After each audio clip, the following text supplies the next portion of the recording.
Салам достар, бізде бүгін жаңа видео. Бүгін біз косметикаларға обзор жасайтын боламыз. Осындай.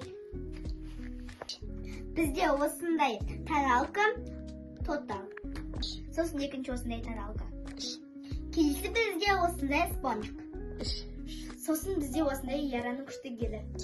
Келесі осындай кірпік қайратын. Сосын осындай консилер. Бұл өте күшті. Сосын осындай кірпікке жағатын. Келесі бізде осындай тент. Сосын осындай білесік. Бұл өте күшті, ерінде жылтырап тұрады. Сосын осындай мерекенің помадасы. Сосын осындай карандаш для губ. Сосын осындай помада. Біздің видеомыз сіздерге ұнады деп ойлаймыз, достар. Қош сау болыңыздар!